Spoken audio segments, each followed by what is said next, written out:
नमस्कार, स्वागत है आप सभी का डीटी न्यूज के इस खास बुलेटिन एक्सप्रेस 100 में, जहां हम आपके लिए लेकर आते हैं राजनीति, मनोरंजन, देश दुनिया, खेल और व्यापार जगत की सभी बड़ी खबरों को एक्सप्रेस यानी फटाफट अंदाज में। मैं हूं शहला निगार। आइए खबरों को देखते हैं तेज रफ्तार के साथ।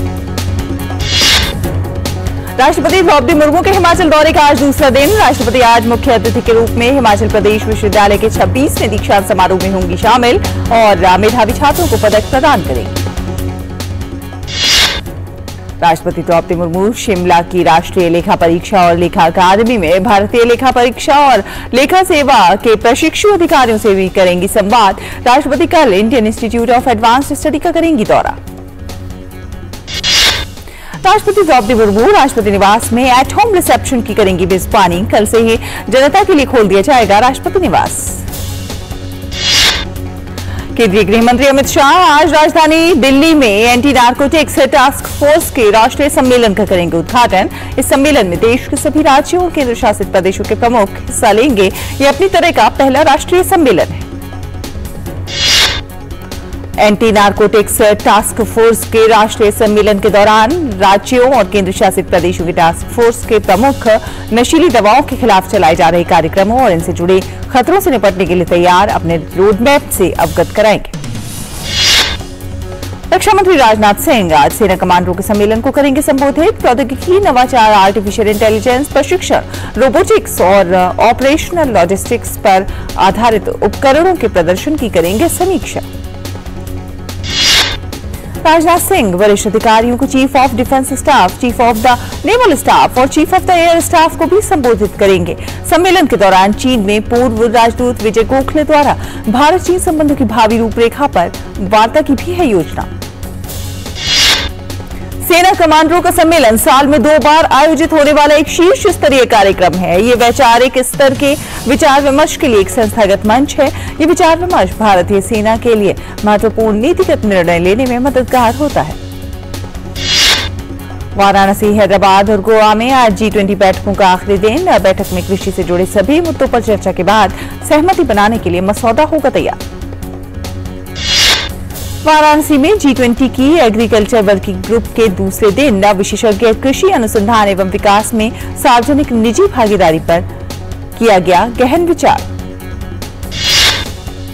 वाराणसी में जारी G20 बैठक में पोषण युक्त खाद्य पदार्थ, खाद्य सुरक्षा और जलवायु अनुकूल कृषि पर भी विचार विमर्श जारी। Digital agriculture and sustainable agri value chain पर भारत समेत दुनिया के 20 विकासशील देशों के प्रतिनिधियों ने किया विचार विमर्श।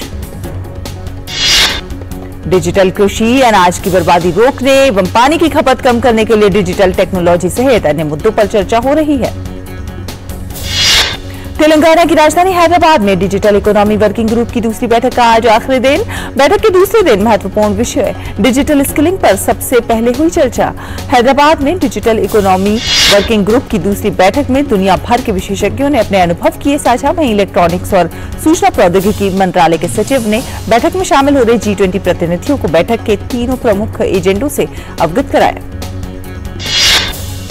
गोवा में G20 हेल्थ वर्किंग ग्रुप की दूसरी बैठक आज होगी संपन्न। बैठक में भाग लेने आए प्रतिनिधियों ने जन औषधि केंद्र का किया मुआयना। प्रतिनिधियों ने गोवा के हेल्थ एंड वेलनेस सेंटर का भी दौरा किया और वहां से चल रही संजीवनी टेलीमेडिसिन की प्रक्रिया को भी देखा। इस मौके पर स्वास्थ्य मंत्री ने टीबी मरीजों को पोषण किट वितरित किए। नामांकन का काम तेज होने से कर्नाटक में चढ़ा सियासी पारा। कर्नाटक मुख्यमंत्री और भाजपा नेता बसवराज बोम्मई विधानसभा चुनाव के लिए नामांकन करेंगे दाखिल। कांग्रेस ने जारी की उम्मीदवारों की एक और सूची। हुबली, धारवाड़ सेंट्रल से शेताल लड़ेंगे चुनाव। कर्नाटक में सभी पार्टियां मतदाताओं को लुभाने में जुटी। बीजेपी, कांग्रेस और जेडीएस के तमाम उम्मीदवारों ने भरा पर्चा। बीजेपी, कांग्रेस और जेडीएस के उम्मीदवारों ने नामांकन से पहले किया रोड शो, साथ ही मंदिरों में भी की पूजा अर्चना। बीजेपी उम्मीदवारों की बात करें तो बीजेपी नेता आर अशोक ने कनकपुरा से पर्चा भरा, तो जयनगर सीट से सी के राममूर्ति ने अपना नामांकन दाखिल किया। कनकपुरा से भाजपा प्रत्याशी आर अशोक ने नामांकन भरने से पहले रोड शो किया। इस रोड शो में बड़ी संख्या में पार्टी कार्यकर्ता और नेता पहुंचे और स्थानीय लोग भी पहुंचे। भाजपा कर्नाटक प्रभारी अरुण सिंह ने कहा कि रोड शो के दौरान जुटी भारी भीड़ प्रदेश में भाजपा की जीत की गवाह है। बीजेपी नेता येदियुरप्पा गुरुवार से शुरू करेंगे राज्य की यात्रा। येदियुरप्पा ने चुनाव में बहुमत मिलने का जताया भरोसा। कर्नाटक के मुख्यमंत्री बसवराज बोम्मई ने कांग्रेस पर लिंगायतों को बांटने की कोशिशों का लगाया आरोप। बसवराज बोम्मई ने कहा कि वो कभी नहीं होगी सफल। कांग्रेस के नेता भी प्रचार में जोर शोर से जुटे। बेंगलुरु में कांग्रेस नेता रामलिंगा रेड्डी ने नामांकन किया दाखिल। कांग्रेस नेता लक्ष्मी हेबलकर ने बेलगावी ग्रामीण सीट से नामांकन किया। कांग्रेस पार्टी राज्य में अब की सरकार बनाने का दावा कर रही है।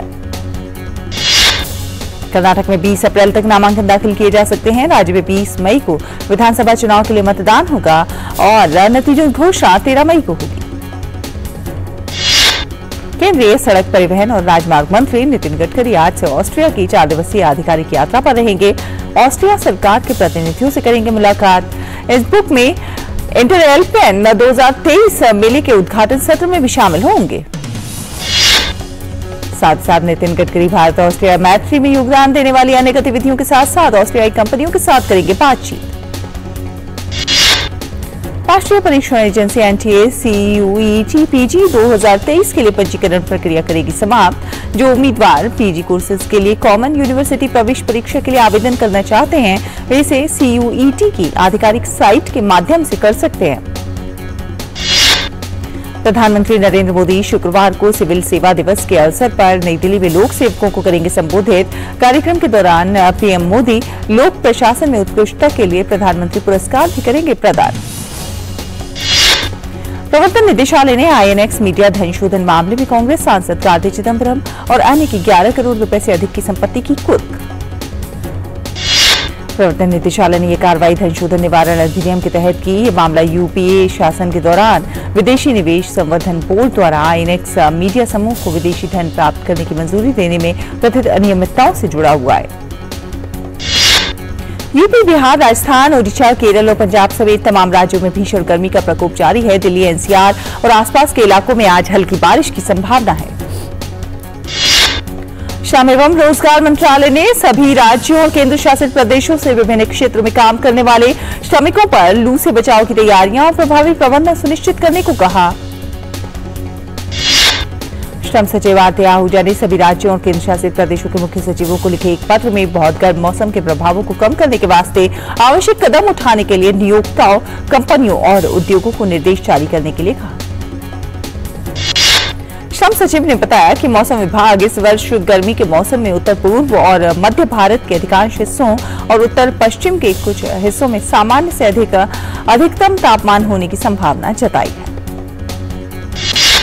पत्र में बचाव के लिए कर्मचारियों और श्रमिकों के लिए काम के घंटों का पुनर्निर्धारण, कार्यस्थलों पर पर्याप्त पेयजल सुविधा सुनिश्चित करना, आपातकालीन आइस पैक के लिए प्रावधान करना और निर्माण श्रमिकों के लिए गर्मी की बीमारी की रोकथाम और समन्वय करने के निर्देश दिए गए हैं। स्वास्थ्य विभाग के साथ श्रमिकों की नियमित स्वास्थ्य जांच सुनिश्चित करने को भी कहा गया है। खदानों के प्रबंधन को कार्यस्थल के पास विश्राम स्थल पर्याप्त मात्रा में ठंडा पानी और इलेक्ट्रोलाइट के लिए तत्काल कदम उठाने का निर्देश जारी किया गया। अयोध्या में राम मंदिर के जलाभिषेक कार्यक्रम के लिए एकत्रित 155 देशों का पवित्र जल केंद्रीय मंत्री नितिन गडकरी के आवास पर लाया गया। नितिन गडकरी ने कहा 155 देशों से लाया गया पावन जल बहुत ही ऐतिहासिक। महाराष्ट्र के ठाणे के कपूरबाड़ी में ओरियन बिजनेस पार्क और पास के सिनेवंडर मॉल में इमारतों में आग लग गई। मौके पर दमकल की पुलिस, कई गाड़ियां, पुलिस, आपदा प्रबंधन और दमकल विभाग के अधिकारी मौजूद हैं। दिल्ली में पिछले 24 घंटों में 1537 नए कोविड के मामले आए हैं। इस दौरान टेस्ट किए गए कुछ सैंपल्स में पॉजिटिविटी रेट 26.54%। श्रद्धालुओं को भारतीय रेलवे का तोहफा। गंगा पुष्करालु महोत्सव के लिए 19 और 26 अप्रैल को विशाखापट्टनम से वाराणसी के लिए विशेष ट्रेनें होंगी रवाना। विदेश मंत्री डॉक्टर एस जयशंकर ने सऊदी अरब के विदेश मंत्री फैसल बिन फरहान अल सौद से बात की। एक ट्वीट में डॉक्टर एस जयशंकर ने अपने सऊदी समकक्ष के सूडान की स्थिति के आकलन की सराहना की। दोनों नेता निकट संपर्क बनाए रखने पर सहमत हुए। डॉक्टर एस जयशंकर ने सऊदी अरब अमीरात के विदेश मंत्री शेख अब्दुल्ला बिन जायद अल बिन सुल्तान अल नाहयान से भी बात की और सूडान की स्थिति पर विचारों का आदान प्रदान किया। एक ट्वीट में उन्होंने कहा कि उनके वर्तमान संपर्क मददगार साबित हुए हैं। इस्पात मंत्रालय मुंबई में आज 19 अप्रैल से 21 अप्रैल के बीच फिक्की के सहयोग से इस्पात उद्योग पर एक सम्मेलन और अंतर्राष्ट्रीय प्रदर्शनी इंडिया स्टील 2023 का कर रहा है आयोजन। इस सम्मेलन का उद्देश्य इस्पात उद्योग में नवीनतम विकास, चुनौतियों और अवसरों पर चर्चा करने के लिए उद्योगपतियों, नीति निर्माताओं और विशेषज्ञों को एक साथ लाना है। इंडिया स्टील 2023 के उद्घाटन सत्र को इस्पात मंत्री ज्योतिरादित्य सिंधिया संबोधित करेंगे। आयोजन के दौरान इस्पात क्षेत्र में नवीनतम उत्पादों और नवाचारों को प्रदर्शित करने वाली एक प्रदर्शनी भी आयोजित की जाएगी। सरकार ने स्वच्छ गंगा मिशन के लिए लगभग 638 करोड़ रुपए की 8 परियोजनाओं को स्वीकृति दी है। राष्ट्रीय स्वच्छ गंगा मिशन NMCG के महानिदेशक जी अशोक कुमार की अध्यक्षता में हुई कार्य समिति की बैठक में परियोजनाओं को स्वीकृति दी गई। राष्ट्रीय राजधानी में बिजली वितरण कंपनियों को 6 साल में मिली सब्सिडी का विशेष ऑडिट होगा। दिल्ली सरकार ने बिजली नियामक DRC को वर्ष 2016 से 2022 तक के बिजली सब्सिडी वितरण के संबंध में वितरण कंपनियों का विशेष लेखा परीक्षण करने का निर्देश जारी किया। रुकेंगे एक छोटे से ब्रेक के लिए। ब्रेक के उस पार खबरों का सिलसिला जारी रहेगा। आप देखते रहिए TT न्यूज।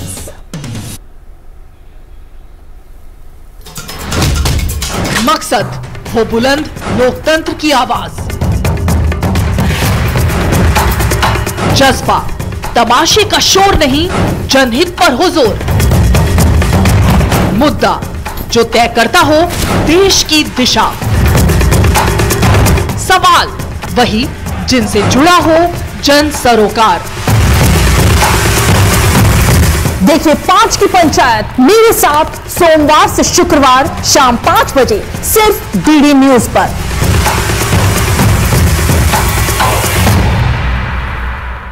फोटो देख रहे हैं, मैं वो अशोक सिलवा। कोई फैक्ट चेकर चाहता है कि सवाल है। आसान नहीं होता सच के लिए लड़ना। जिसकी आवाज कोई नहीं बनेगा उसकी आवाज कब बने। जो डर जाते हैं वो झूठ से कहां टकराते हैं। जो गरीब के स्कूल में, गरीब के स्वास्थ्य के लिए खर्च होना चाहिए, वो लूट कर इन्होंने अमीर ठेकेदारों को दे दिया। सच को जानना हो तो झूठ पर करना होता है प्रहार, हर बार बार बार। मैंने आपसे पूछा, मैंने आपने ठीक है नहीं कहा ना आपने। और कोई मुद्दा नहीं है तो सोनिया गांधी की गुडबुक में मैं अपना नाम गोल्डन अक्षरों में कैसे दाखिल करूं? इसलिए न फेक न्यूज न झूठ, हमेशा सच के साथ 2-2। देखिए मेरे साथ 2-2 सोमवार से शुक्रवार रात 9 बजे सिर्फ DD न्यूज पर।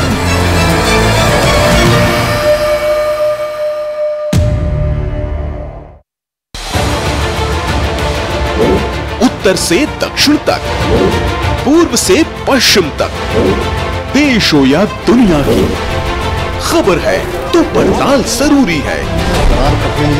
देखिए हमारे साथ मेरे पीछे भारत की सबसे एजेंडा भारत का है और किस तरह से एक नई शुरुआत इस वक्त लोगों को अगर स्वरोजगार से आपने तो इसमें सोमवार से शुक्रवार दोपहर 3 बजे सिर्फ DD न्यूज पर। दिन भर की सुर्खियों से अलग खबरों की दुनिया और भी है। खबरें जो आपको दे नया नजरिया, खबरें जिसमें दिखे समाज की परछाई, ऐसी खबरें जो कहती हैं न्यू इंडिया की कहानी, खबरें जो है अनछुई, कुछ खट्टी कुछ मीठी, हम लाते हैं आपके लिए ढूंढकर। खबर हटकर सोमवार से शुक्रवार सिर्फ DD न्यूज पर। ब्रेक के बाद स्वागत है आपका और चलिए रुख करते हैं कुछ अन्य खबरों का। सरकार ने घर खरीदने की प्रक्रिया को बेहतर बनाने और उपभोक्ताओं को संभावित गड़बड़ियों से बचाने में मदद करने के लिए खरीदार समझौता मॉडल पर काम करने से लेकर समिति गठित करने का फैसला किया है। भारतीय स्टेट बैंक SBI के निदेशक मंडल ने वैश्विक संचालन के वित्त पोषण को लेकर चालू वित्त वर्ष में बॉन्ड के जरिए $2 अरब लगभग 16,000 करोड़ रुपए जुटाने के प्रस्ताव को मंजूरी दी। आयकर विभाग ने स्पष्ट किया कि पूंजीगत लाभ पर कर लगाने का कोई भी प्रस्ताव सरकार के पास विचाराधीन नहीं है। भारतीय रेल ने वित्त वर्ष 2022-23 के लिए 2,40,000 करोड़ रुपए का रिकॉर्ड राजस्व दर्ज किया है। पिछले वित्त वर्ष के मुकाबले इसमें 25% की वृद्धि हुई है। प्राप्त राजस्व के मुकाबले करीब 49,000 करोड़ रुपए से अधिक है, जो कि 25% की वृद्धि दर्शाती है। वित्त वर्ष 2022-23 के दौरान रेल माल भाड़ा राजस्व में भी 15% की वृद्धि दर्ज की गई। इस वृद्धि के साथ ये 1,62,000 करोड़ रुपए पर पहुंच गया। वित्त वर्ष 2022-23 में भारतीय रेल का यात्री राजस्व भी 61% वृद्धि के साथ 63,000 करोड़ के पार पहुंच गया। 2021-22 में ये करीब 39,000 करोड़ रुपए था। रेलवे ने 1,00,000 करोड़ रुपए अपनी नेटवर्क क्षमता बढ़ाने में निवेश किए हैं। वित्त वर्ष 2022-23 के दौरान रेलवे की सबसे ज्यादा 5,243 किलोमीटर नई लाइनें, रेल लाइनों का दोहरीकरण या फिर 2 से अधिक रेलवे ट्रैक बिछाए गए। वर्ष 2022-23 में रेलवे ने 6,600 करोड़ से ज्यादा के निवेश से 6500 किलोमीटर से ज्यादा रेलवे लाइनों का विद्युतीकरण किया। तो वहीं रेलवे ट्रैक, पुलों और ग्रेड सेपरेटर्स जैसी चीजों को मजबूत करने जैसे सुरक्षा उपायों पर करीब 26,000 करोड़ रुपए का निवेश हुआ। मार्च 2023 में WPI पर आधारित मुद्रास्फीति की वार्षिक दर मार्च 2022 की तुलना में 1.34% है, जबकि फरवरी 2023 में ये 3.85% दर्ज की गई थी। यूपीआई के नेतृत्व में डेबिट और क्रेडिट कार्ड, मोबाइल और प्रीपेड कार्ड के जरिए 2022 में करीब 150 लाख करोड़ के 87 अरब से ज्यादा लेन देन किए गए। उत्तर कोरिया के नेता किम जोंग उन ने अधिकारियों को अपने पहले सैन्य स्पाई सैटेलाइट को प्रक्षेपण की योजना के अनुसार लॉन्च करने का आदेश दिया। सीरिया के राष्ट्रपति बशर अल असद ने मंगलवार को राजधानी दमिश्क में सऊदी विदेश मंत्री प्रिंस फैसल बिन फरहान की अगवानी की। सऊदी सरकार के मीडिया मुताबिक दोनों नेताओं ने सीरिया के संघर्ष के राजनीतिक समाधान के लिए आवश्यक कदमों पर चर्चा की।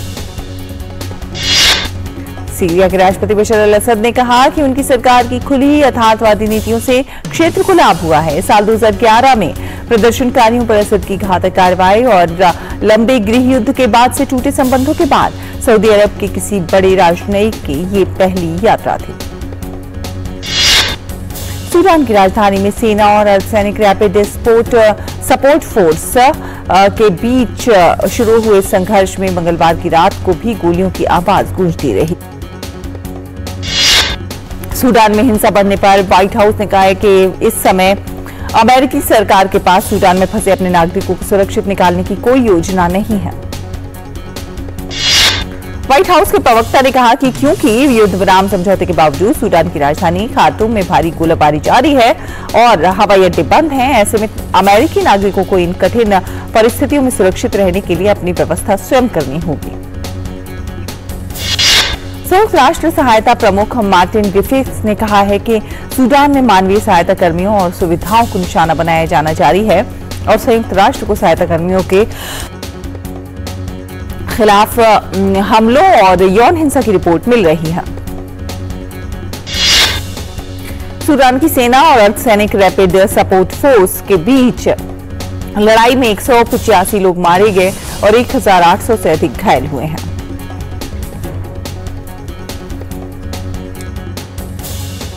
रुकेंगे एक छोटे से ब्रेक के लिए। ब्रेक के उस पार खबरों का सफर जारी रहेगा। देखते रहिए डीडी न्यूज।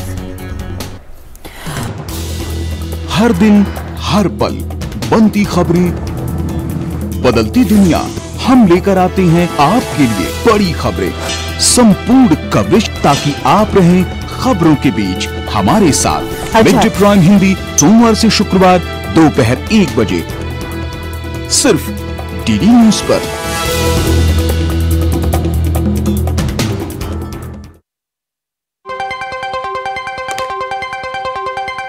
राजनीति की चाल से दुनिया के हाल तक, खेल के मैदान से किसान के खलियान तक, दिन भर की हर छोटी बड़ी खबर को समेटे खबर के हर किरदार को दिखाते हैं हम। डीडी न्यूज का प्राइम टाइम शो सटीक और भरोसेमंद खबरें, खबर ही नहीं खबर का विश्लेषण भी, नए तेवर, नए कलेवर, नई धार और नई रफ्तार के साथ देखिए न्यूज नाइट हर रात 8 बजे सिर्फ डीडी न्यूज पर।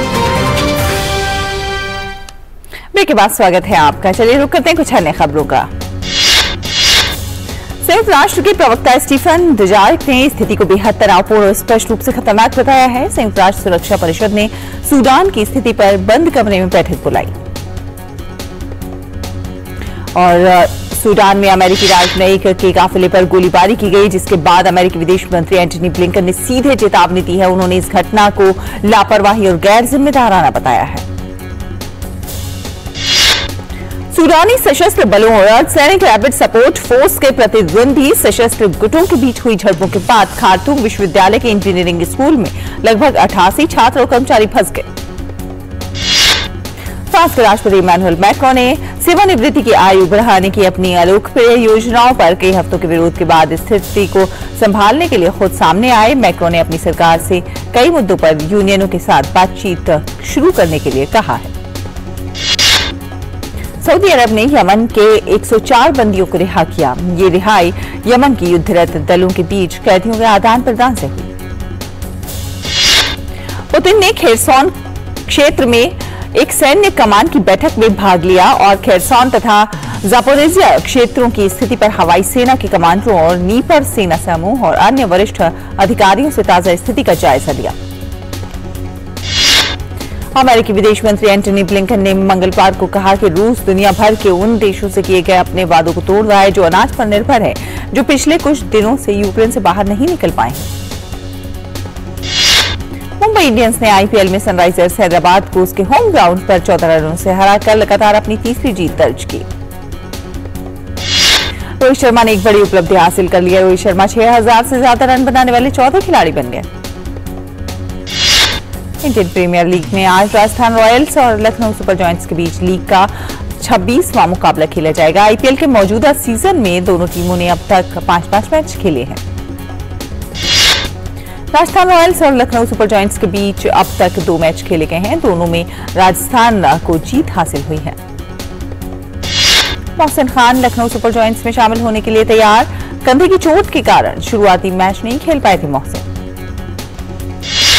भारतीय महिला क्रिकेटर हरमनप्रीत कौर ने इतिहास रच दिया है। हरमनप्रीत ने Wisden cricketer of the year 2023 की लिस्ट में जगह बनाई है।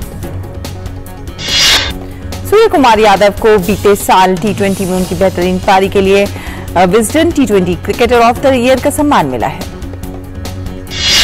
इंग्लैंड के ऑलराउंडर क्रिकेटर बेन स्टोक्स को Wisden leading cricketer of the year. Stokes ने अपने उम्दा खेल से इंग्लैंड को 10 टेस्ट मैचों में से 9 में जीत की दिशा दिखाई। ऑस्ट्रेलिया की महिला क्रिकेटर बेथ मूनी को दूसरी बार विश्व की सर्वश्रेष्ठ महिला क्रिकेटर का सम्मान मिला है। बेथ मूनी का ऑस्ट्रेलिया की ओर से रहा लगातार दमदार प्रदर्शन।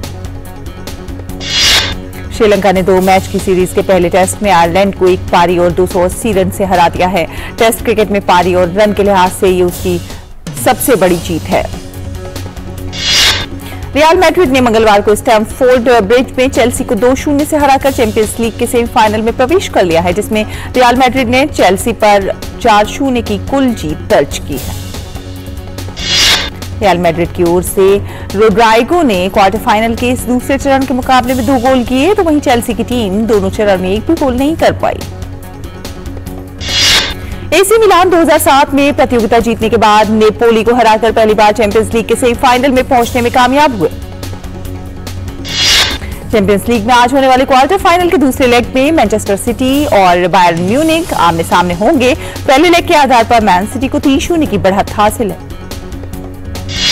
चैंपियंस लीग में आज होने वाले दूसरे मुकाबले में इंटर मिलान और बेनफिका अपना क्वार्टर फाइनल का दूसरा लेग खेलेंगे। पहले लेग में इंटर मिलान को 2-0 की बढ़त हासिल हुई। आदि पुरुष को लेकर मेकर्स ने किया बड़ा ऐलान। फिल्म का 13 जून को न्यूयॉर्क में ट्रिबेका फेस्टिवल में वर्ल्ड प्रीमियर होगा। फिल्म एजेंट का धमाकेदार ट्रेलर रिलीज हो गया है। एक्शन से भरपूर ये ट्रेलर अखिल और मामूटी के फैंस के लिए किसी ट्रीट से कम नहीं है। एजेंट 28 अप्रैल को सिनेमाघरों में रिलीज होगी। फिल्म फिल्म किसी का भाई किसी की जान का एक और नया गाना let's dance Chhotu Motu release हो गया है। इस गाने में खास बात यह है कि इसके बॉलीवुड के मशहूर सिंगर और रैपर यो हनी सिंह ने इसे अपने खास स्टाइल में गाया है। फिल्म तू झूठी में मक्कार ने दुनिया भर में अब तक 220.8 करोड़ की टोटल कमाई कर ली है। इस साल का लता दीनानाथ मंगेशकर पुरस्कार आशा भोसले को दिया जाएगा। स्वर कोकिला लता मंगेशकर की स्मृति में यह पुरस्कार दिया जाता है। अब एक बार फिर शाहरुख खान और दीपिका पादुकोण की जोड़ी एक साथ आने जा रही है। खबरों की माने तो फिल्म शाहरुख खान जवान में दीपिका के साथ कैमियो करते नजर आएंगे। करीब 4 साल के लंबे गैप के बाद Salman Khan star most awaited film किसी का भाई किसी की जान ईद पर रिलीज हो रही है। फिल्म की पहले दिन 50,000 टिकटों की एडवांस बुकिंग हो चुकी है। फिल्म डायरेक्टर करण जौहर ने साल 2018 में रिलीज हुई फिल्म धड़क के सीक्वल की तैयारियों से जुड़ी खबरों पर विराम लगा दिया है। करण जौहर ने फिल्म का सीक्वल बनने के अभी कोई आसार नहीं है, ऐसा कहा है। एक बार फिर सोशल मीडिया पर इस खान फैमिली की चर्चा हो रही है और इसकी वजह है शाहरुख खान की बेटी शाहरुख खान का फैमिली फोटो जो कि गौरी खान ने शेयर किया है। तस्वीरों में सभी ने ब्लैक एंड व्हाइट कपड़े पहने हुए हैं। और बॉलीवुड एक्ट्रेस कंगना रनौत ने साझा किया है कि एक्टर ऋतिक रोशन के साथ कानूनी लड़ाई शुरू होने से पहले बॉलीवुड स्टार आमिर खान मेरे सबसे अच्छे दोस्त हुआ करते थे। तो इसी के साथ एक्सप्रेस न्यूज में फिलहाल इतना ही, लेकिन डीडी न्यूज पर खबरों का सफर लगातार जारी है। आगे देखेंगे आप आज का एजेंडा। आंचल के साथ मुझे दीजिए अनुमति। नमस्कार।